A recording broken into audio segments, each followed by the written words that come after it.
Good morning, this is Nicholas from Gandora Gaming, and we have several brand new One Piece cards revealed for the One Piece card game.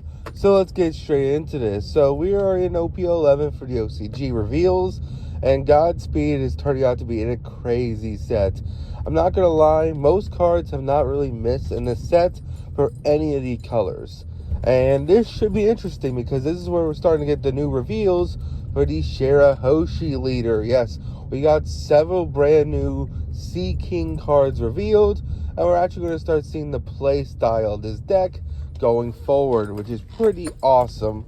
We also got some reveals for a brand new Fisher Tiger card and a couple of new Supernova cards. So let's get straight into this. So first things first, we're going to go over the cards that got revealed yesterday.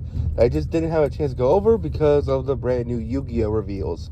So let's get straight into this. So first things first, we have a brand new Capone Game Beige, who is a brand new one cost for any Supernova deck going forward. This card is a blocker that says, hey, if any of your Supernova cards will be removed from play by card effect while this guy's on field besides himself, then you have the bonus ability to place them in life instead.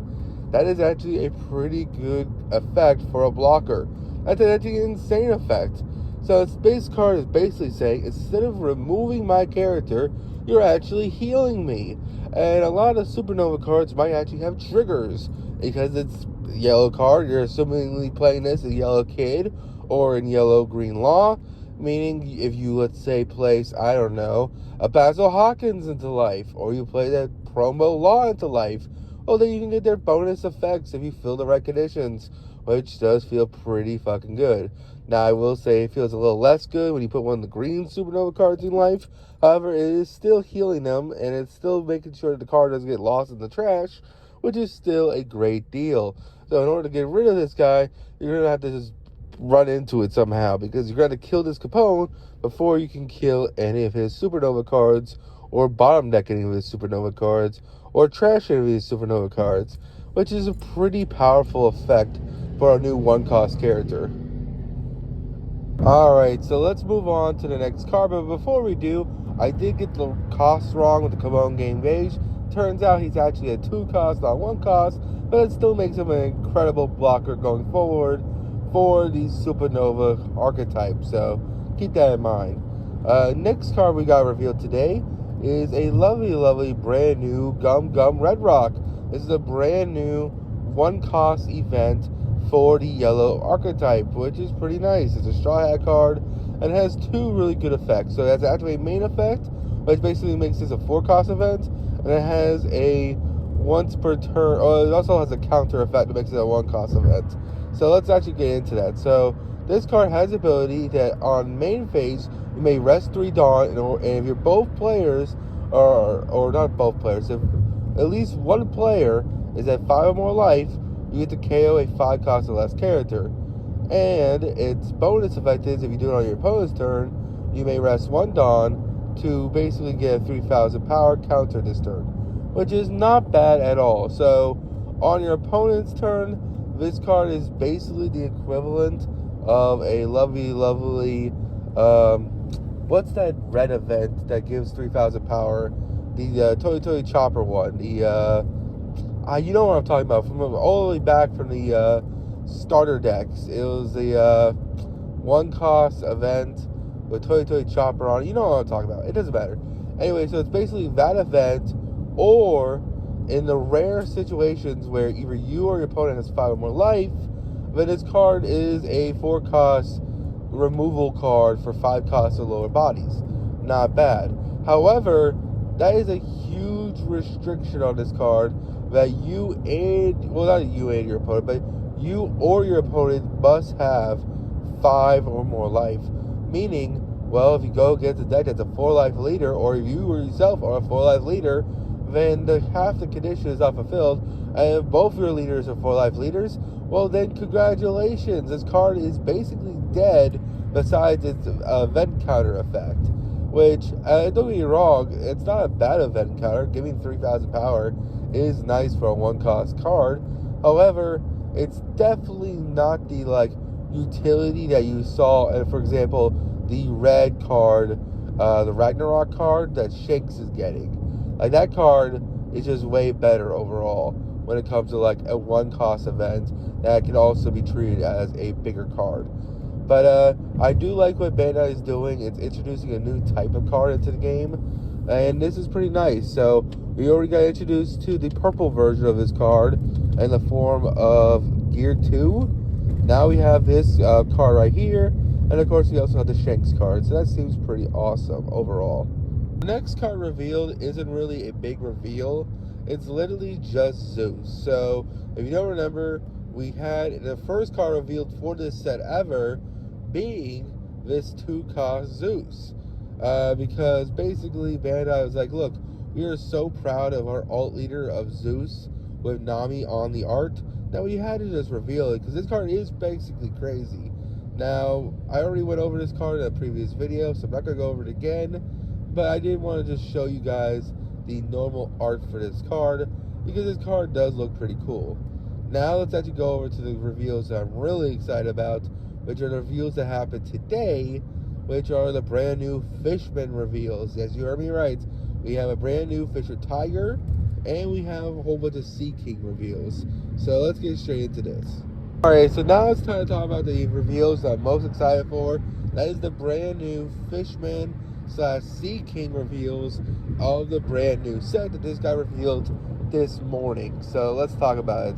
So first things first, we have a brand new 6-cost 7K Fisher Tiger, which feels like there's an upgrade to the original Fisher Tiger, because that's a 5.6. This is a 6.7 with a 1,000 counter, which is pretty nice.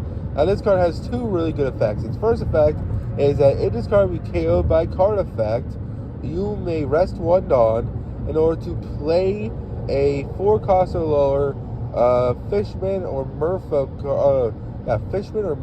card from your hand onto the field. Now, that doesn't sound that great at first until you realize, wait a minute, that includes the 7-cost Arlong, because by the time you're playing out this lovely Fisher Tiger, that means most likely you would fill conditions for the Arlong. So let's say they kill this thing with card effect. You're going against a black deck. Well, cool. They kill it, and then you play out a 7-cost 7K onto the field. That's pretty nice, actually. That's actually not that bad. Like a 7-cost, a 6-cost 7K that floats into a 7-cost 7K does not feel that bad. And then it also has a bonus effect where on this card's play, it rests any character in the game. So this is just a 6-7 that rests any character in the game. So this card can rest any blocker in the game. And if you have the Jinbei already on field, you can then give this card the ability to attack active characters, which feels pretty nice. And then if this card is ever KO'd by opponent's card effects, so a black deck, for example, well then cool. And then now you just float into a Arlong, who's just a 7-cost 7K, and you're just floating into these large guys, which does feel pretty nice. So far, all the Fisher Tiger / Jinbei cards have all been like 7K or higher characters, which is kind of crazy to think about, because that means basically every deck, this whole deck's just full of like 7K beat sticks, which is kind of cool. Now let's talk about the brand new Merfolk / Shirahoshi card. So we have a whole bunch to go over with you all today. We have like a Lord of the Coast, we have Megalo revealed, we have a whole bunch of cards revealed. So let's just get straight into this.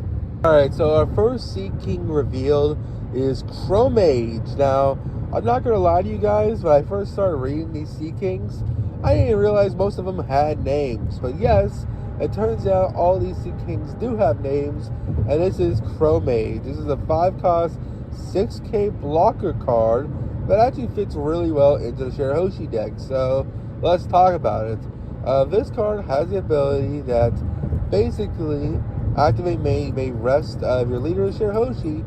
You may turn your life face down, and then this card restands itself during the end phase as a blocker. Not bad. So basically, this card fills the condition of the Shirahoshi leader, because the Shirahoshi leader has to reveal its life in order to cheat out Seakings. Well, this card helps you flip them back down again, which feels pretty good. It's a really solid card overall. It's a 5/6 blocker. It's not really much to write home about, like in that terms, but the fact that you do get it cheated out for free does feel pretty nice. And overall, it is a pretty good start to the Seaking cards. If they all can stay this level or higher, we should be in a good position. Let's now talk about the next new Seaking on the block.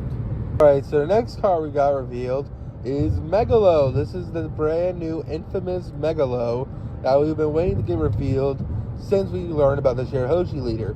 Because we knew the Shirahoshi leader cheats out Seakings and Megalo. So let's talk about it. So this is a new free cost, lovely 2K blocker that says, hey, if your leader is Shirahoshi, during your opponent's turn, this card gains 4,000 power. So really, even though it sounds weak, it is actually just a 3-cost 6K blocker, which is actually not that bad. That's actually pretty good stats for a blocker. Is it anything revolutionary? No, but it is still pretty good. So far that's 2 of our brand new Fishman cards. Oh, not Fishman cards, Seaking cards. And so far they've been blockers, which is very interesting. I wasn't expecting that.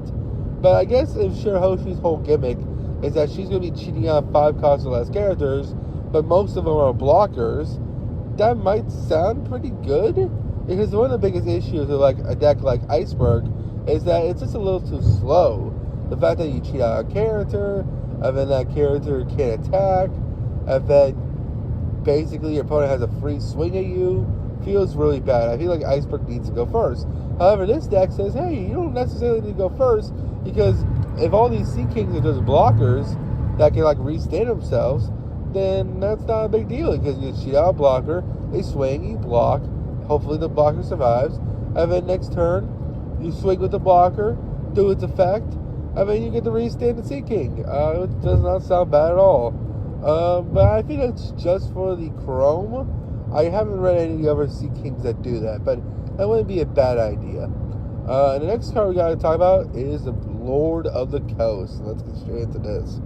So we finally have the Lord of the Coast, which is pretty awesome. This is a new Seaking, the 4-cost 5K character that basically says, hey, on play, rest, or want any of your rested opponent's characters, stay rested for a turn, which is not bad at all. So it's just a new 4-cost 5K character that freezes a rested character, any rested character in the game, which is actually a pretty solid effect, to be perfectly honest with you. And I think we're starting to hit critical mass of cards that freeze your opponent's characters for a turn. If you think about it, with this new edition, I think we're at like 24 to 28 resting cards that are just characters in this game.